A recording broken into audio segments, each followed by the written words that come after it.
While the New York Times was busy hiring writers who openly claimed to hate white people, 74 people, including at least 14 children and teenagers, were shot in Chicago over the weekend in one of the bloodiest three-day periods so far this year.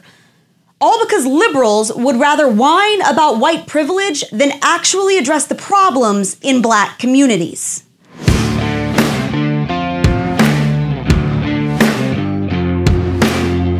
Hey guys, welcome back to Reality Check on MRC TV. I'm Brittany Hughes. This was 17-year-old Janae Patterson. She was a high school senior who would have graduated next year. She had 8 brothers and sisters and had dreams of becoming a lawyer, but she never got to. Patterson was at a block party in Chicago early Sunday morning and had just left with a friend to go find a bathroom when 2 gunmen walked up and opened fire. She was shot in the face and pronounced dead at the scene, and just like that, her whole life was over.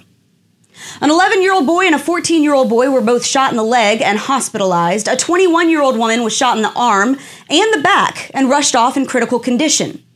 2 17-year-olds were shot in the arm and the leg, and if that wasn't all bad enough, here's the real kicker. A grand total of 74 people were shot over this one weekend in Chicago.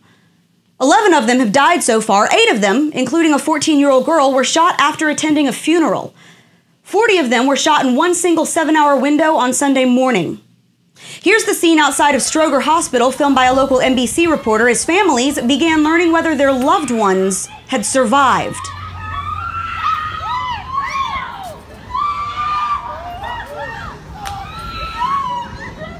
Now, what's even worse is that this is really nothing new. As of Friday, about 1,700 people have been shot in Chicago so far this year alone.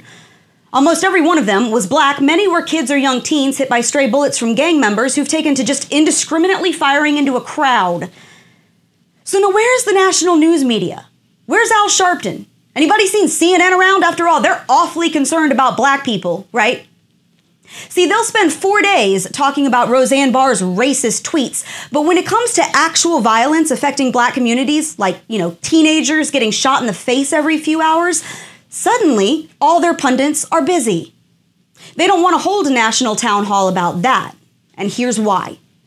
Because if liberals and their media attack dogs actually wanted to solve problems affecting black people, they would have to admit that their own policies have utterly failed these communities.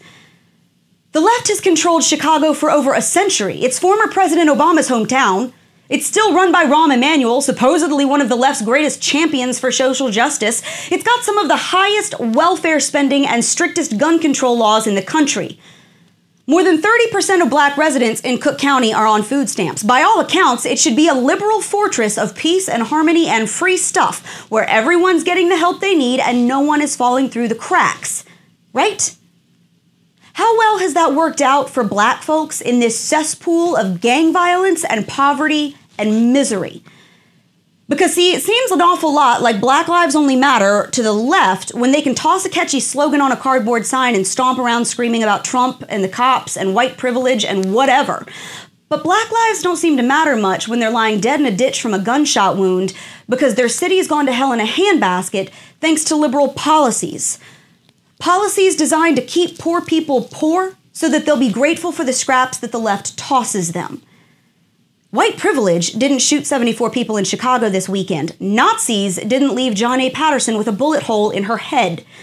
Trump voters didn't just put 63 people in the hospital and 11 more in the ground. Left-wing policies did. And that's your Reality Check America. Subscribe to our YouTube page, like us on Facebook and Twitter, and stay sane out there.